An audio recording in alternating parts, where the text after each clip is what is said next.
Junio de 1985. En los confines de los Andes peruanos, dos figuras diminutas avanzaban lentamente por la cara más inhóspita de una montaña que ningún ser humano había logrado conquistar. Desde abajo, en el campamento base, Richard Hawking los observó por última vez antes de perderlos de vista entre las nubes. No podía saber cuándo o si regresarían. Lo que ocurrió en las semanas siguientes quedaría grabado en la historia del alpinismo como uno de los relatos de supervivencia más extraordinarios jamás documentados. Una historia de decisiones imposibles tomadas en segundos, de una caída que debió haber sido mortal y de un hombre que se negó a morir solo en el interior de un glaciar, en las entrañas heladas de una montaña peruana.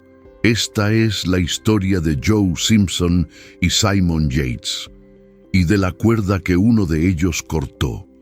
Joe Simpson nació en 1960, el menor de 5 hijos de una familia militar británica.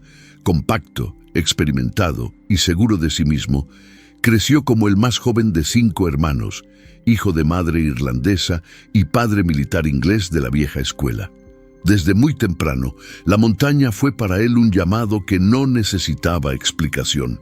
Era el lugar donde se sentía más vivo, quizá precisamente porque era donde la muerte estaba más cerca. Simon Yates era 3 años menor. Durante su adolescencia, encontró su lugar en el mundo a través del alpinismo.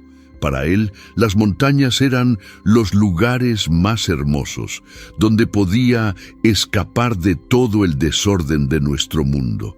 Con 21 años, en 1985, ya había escalado paredes que hacían dudar a otros alpinistas desde la base. Se conocían de vista, no eran amigos cercanos, eran alpinistas que reconocieron en el otro la misma ambición y decidieron ir juntos tras lo que querían. El objetivo era el Ciula Grande. El Ciula Grande se eleva a 6.344 metros en el corazón de la cordillera Huayhuash, en Perú. Una montaña majestuosa en los Andes peruanos, cuya cara oeste permanecía invicta. Todos los que habían intentado esa ruta habían regresado, o simplemente no habían regresado. Simpson y Yates sabían que todos los intentos anteriores por alcanzar la cima habían fracasado. Pero la respuesta de Simpson fue simple. Bueno, nosotros lo haremos, somos mejores. Esa confianza no era arrogancia vacía. Era el combustible que impulsa a los alpinistas de élite, esa certeza calculada de que la preparación, la técnica y la determinación son suficientes para enfrentar lo que la montaña impone. Era también, en cierto modo, una ilusión que el Ciula Grande aún no había tenido la oportunidad de destruir. El primer día fue claro y soleado. Ambos escalaron en estilo alpino, cargando pocos alimentos y equipo, con la intención de alcanzar la cima en un solo esfuerzo continuo. No habría campamentos intermedios a los que regresar, ninguna posibilidad de rescate en helicóptero, ningún margen de error. Y siguieron ascendiendo. La cara oeste del Ciula Grande es técnica, empinada y traicionera. El hielo allí no es el hielo estable de las montañas más transitadas. Es una superficie viva que cruje, se agrieta y colapsa sin previo aviso. A cada paso, Simpson y Yates clavaban sus piolets, comprobaban la firmeza antes de confiar su peso y avanzaban, metro a metro, hora tras hora. Durante la ascensión, Yates resbaló desde una cornisa y cayó por la misma cara que acababan de escalar, pero la cuerda detuvo su caída, evitando que descendiera más de 1.400 metros hacia una muerte segura. Fue una advertencia. La montaña los había tocado una vez y había decidido soltarlos. Por ahora, pero continuaron y lo lograron. En junio de 1985, Joe Simpson y Simon Yates se convirtieron en los primeros en escalar la cara oeste del Ciula Grande, a 6.344 metros de altitud en los Andes peruanos. Fue un momento de triunfo absoluto. En la cima, dos hombres jóvenes con los pulmones ardiendo y los músculos agotados miraron hacia abajo en todas direcciones y vieron el mundo bajo sus pies. Habían logrado lo que nadie había conseguido antes. Pero la cima no es el final. Nunca lo es. Simpson no sentía una especial fascinación por las cimas. Años después diría, el 80% de los accidentes ocurren en el descenso. Y ese día de junio de 1985, mientras comenzaban a bajar, las nubes ya se acumulaban en el horizonte este. Decidieron descender por la arista norte de la montaña, la ruta de la primera ascensión. Lo que esperaban que fuera una bajada manejable se volvió inesperadamente peligrosa. Las cornisas de nieve eran traicioneras. Formaciones que parecían sólidas desde arriba, pero que ocultaban el vacío debajo. Yates caminaba sobre ellas sin saberlo y colapsaban bajo sus pies. La visibilidad disminuyó. El viento se intensificó. Cuando cayó la noche, los alpinistas aún se encontraban a más de 6.000 metros de altitud. Mientras intentaban preparar agua derritiendo hielo, el gas de la estufa se agotó. Cavaron un hueco en la nieve y pasaron la noche allí, con la temperatura descendiendo y sus cuerpos luchando por conservar el poco calor que les quedaba. En el cuarto día de la expedición, ambos despertaron creyendo que lo peor había pasado.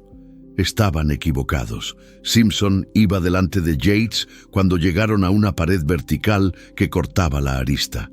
Planeaba clavar 2 piolets en el hielo en la parte superior y descender. Pero en el momento en que clavó el piolet, escuchó un sonido extraño. El hielo se desintegró. Cayó hasta la base de la pared. Su pierna derecha quedó atrapada hacia atrás y los crampones multiplicaron la fuerza del impacto. La tibia fue empujada contra el fémur y la fuerza continuó hasta la articulación de la rodilla. El ligamento cruzado anterior se rompió. El nervio peroneo resultó dañado. 2 meniscos quedaron destruidos. El talón y el tobillo se fracturaron. El dolor era insoportable. Joe Simpson había caído solo unos metros, pero había destrozado su pierna derecha de una forma que convirtió el descenso de la montaña en algo casi imposible. Se encontraba a más de 900 metros por encima del glaciar, sin posibilidad de rescate, con una tormenta acercándose y con un compañero que tendría que tomar una decisión para la que ningún manual de alpinismo puede preparar a un ser humano. Cuando Yates llegó y Simpson le dijo que se había roto la pierna, su expresión cambió por completo. Antes eran 2 compañeros trabajando juntos en igualdad de condiciones. Ahora, de repente, uno de ellos era completamente dependiente del otro. Yates podría haberse ido. La lógica fría de la supervivencia indicaba que debía seguir adelante. Un alpinista con la pierna fracturada en los Andes, a cientos de kilómetros de cualquier hospital, sin radio, sin posibilidad de rescate. Las probabilidades eran prácticamente nulas. Irse sería cruel, pero quedarse parecía irracional. Yates decidió quedarse. Unieron sus 2 cuerdas de 46 metros para crear una de aproximadamente 91 metros. Yates comenzó a descender a Simpson por la ladera helada utilizando un sistema de freno para controlar la velocidad. El método requería una serie de maniobras repetitivas, bajar cada tramo de cuerda, pasar el nudo que unía ambas cuerdas y repetir el proceso. La pendiente empinada de nieve y hielo no ofrecía puntos de anclaje seguros. Yates creaba apoyo cavando pequeñas plataformas en la nieve donde pudiera mantenerse firme, sosteniendo el peso de Simpson y controlando cuidadosamente cada descenso. Era un sistema improvisado, construido con lo que tenían y la ingeniosidad que la situación exigía, y estaba funcionando. Yates logró descender a Simpson aproximadamente 910 metros de esta manera. Ambos comenzaron a sentir que recuperaban el control de la situación, creyendo que estaban cada vez más cerca de la relativa seguridad del glaciar. Entonces la tormenta se cerró por completo. Cayó la noche y continuaron en la oscuridad. Separados por 45 metros de cuerda, sin poder verse ni escucharse por encima del aullido del viento, los dos hombres se comunicaban únicamente a través de la tensión en la cuerda. 3 tirones significaban que Simpson estaba firme. La holgura indicaba que Yates podía moverse. Era un lenguaje primitivo, creado en ese mismo momento, porque era todo lo que tenían. Con las condiciones empeorando y la oscuridad total envolviéndolos, Yates continuó descendiendo a Simpson en lo que creía que era la última o penúltima etapa antes de alcanzar el glaciar.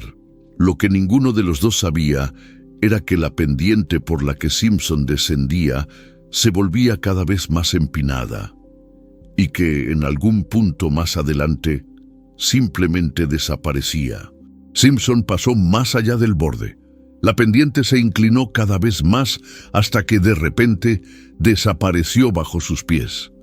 Simpson cayó por el borde de un precipicio y quedó suspendido en el vacío, con todo su peso colgando de la cuerda.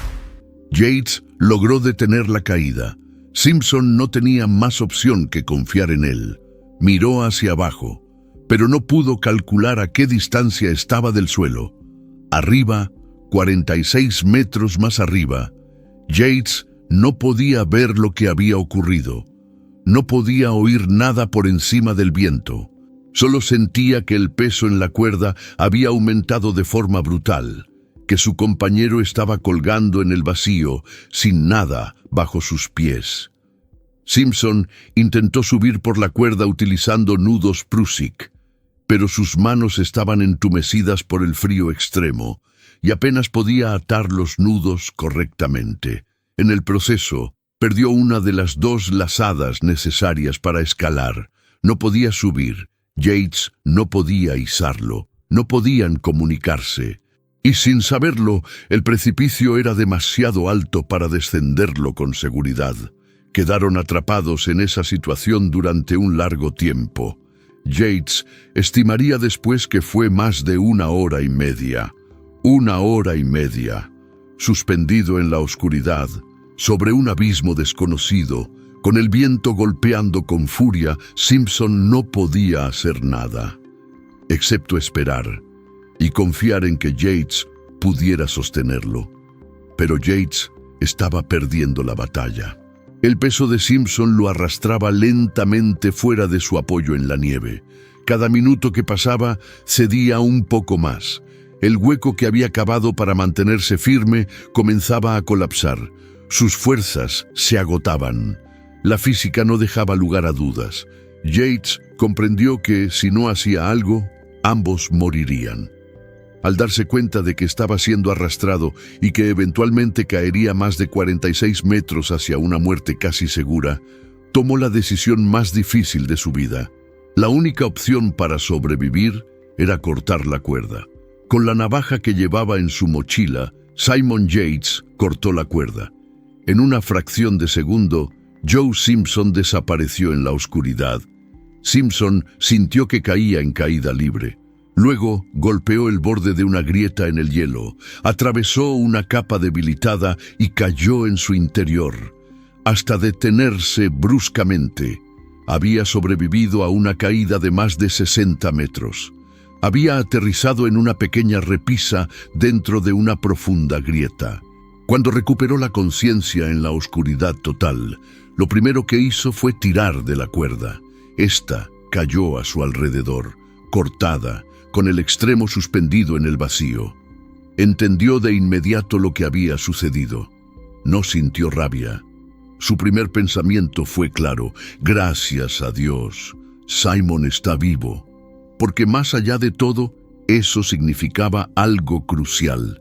Si Yates seguía con vida, todavía existía una posibilidad de que regresara a buscarlo. Pero la búsqueda nunca llegó. Yates había sobrevivido a la noche cavando un refugio en la nieve. A la mañana siguiente completó el descenso hasta el glaciar, pero no logró encontrar a Simpson. Llegó a una conclusión inevitable: Su compañero había muerto y regresó al campamento base. Allá, en el interior de la grieta, Simpson seguía con vida, pero estaba atrapado. Era imposible subir de nuevo hacia la abertura de la grieta. El hielo colgante lo impedía, y su pierna destrozada hacía cualquier intento aún más imposible. Solo le quedaba una opción: descender más profundo en la grieta y esperar encontrar una salida. Tomó una decisión consciente. No ató un nudo al final de la cuerda antes de bajar.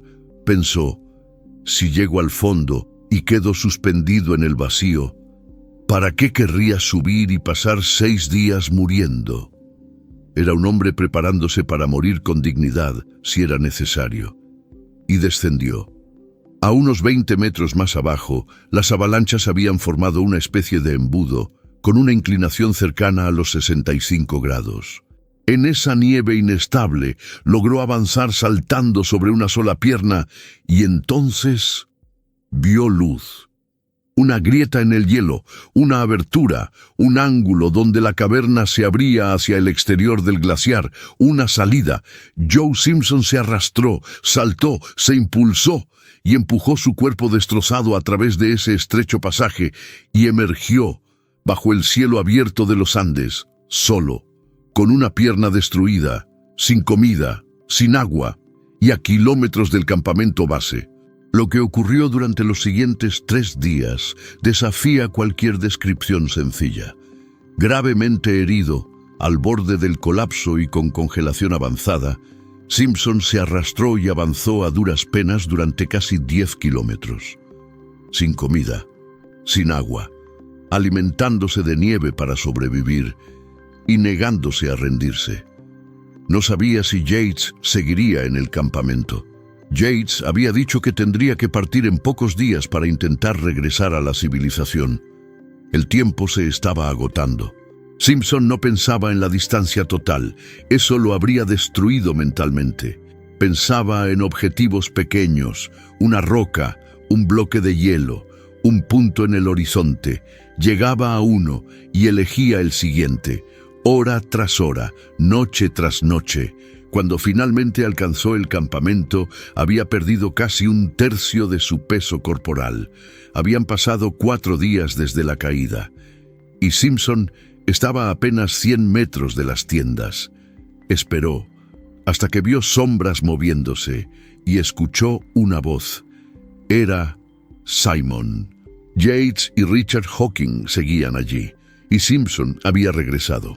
Más tarde recordaría: con la supervivencia aprendes no solo que eres fuerte, sino también que eres increíblemente frágil. Te estás desmoronando todo el tiempo. Yo ya había aceptado la situación, así que fue un shock ver a Simon y Richard aparecer de repente. Fue ahí cuando me derrumbé. Con Simpson casi inconsciente, lo ayudaron a descender la montaña en mulas durante 2 días. Luego viajaron durante 23 horas en una camioneta hasta alcanzar atención médica. Simpson fue sometido a 6 cirugías debido a las graves lesiones en su pierna. Los médicos fueron claros: nunca volvería a escalar y probablemente tendría dificultades para caminar el resto de su vida. En 1987, Joe Simpson volvió a escalar montañas. La historia de Simon Yates no terminó en triunfo. Fue duramente criticado por algunos miembros de la comunidad del alpinismo británico por haber cortado la cuerda durante el descenso. Durante un tiempo fue visto como un hombre que había abandonado a su compañero para morir. Pero Simpson nunca aceptó ese juicio. Siempre defendió firmemente las acciones de Yates, afirmando que él habría hecho exactamente lo mismo si las circunstancias hubieran sido inversas. De hecho, su principal motivación para escribir el libro Tocando el Vacío fue precisamente contar la historia completa y responder a las críticas desinformadas que señalaban a Yates. Años después, cuando le preguntaron si él habría cortado la cuerda en el lugar de Yates, Simpson respondió sin dudar: sin duda lo habría hecho. Su única crítica fue que Yates tardó más de 1 hora en recordar que la única navaja que tenían estaba en el bolsillo superior de su mochila. Pero cuando la pregunta cambiaba, si la navaja hubiera estado en su propia mochila, ¿habría tenido el valor de usarla para cortar la cuerda y salvar a Simon? Simpson respondía con una honestidad brutal, propia de alguien que ha estado cara a cara con la muerte. Creo que no. En 1988, Joe Simpson publicó Tocando el vacío, un libro que vendió más de 1 millón de copias y fue traducido a más de 20 idiomas. En 2003, la obra fue adaptada en un documental dirigido por Kevin MacDonald, convirtiéndose en el documental británico más exitoso en taquilla en la historia del cine. El director y los productores invitaron a Simpson y a Yates a regresar al Ciula Grande en 2002, por primera vez desde los acontecimientos de 1985. Para Simpson, el regreso fue emocionalmente difícil, marcado por síntomas de estrés postraumático. Aún así, afirmó estar satisfecho con el resultado del documental. Cuando fue confrontado nuevamente con el lugar donde casi murió, Joe Simpson rompió en llanto. El Ciula Grande sigue ahí, indiferente, imponente. La cara oeste, aquella que 2 jóvenes escalaron en junio de 1985, continúa siendo una de las rutas más respetadas y temidas de los Andes. Joe Simpson y Simon Yates nunca volvieron a escalar juntos, pero sus historias permanecen unidas por una cuerda que fue cortada, por una caída que debió ser mortal, y por 3 días de arrastre sobre hielo y roca, que redefinieron los límites de lo que el cuerpo humano puede soportar cuando la mente se niega a rendirse. Hay una pregunta que esta historia deja en todo aquel que la escucha. No importa si ha pisado una montaña o si nunca ha salido de una ciudad. No es una pregunta sobre alpinismo. Es una pregunta sobre el límite entre lo que hacemos por nosotros mismos y lo que estamos dispuestos a hacer por otro, y sobre lo que ocurre cuando esos 2 límites chocan en una ladera helada, en la oscuridad, con el viento aullando y una cuerda cortando la piel de las manos. ¿Qué habrías hecho tú?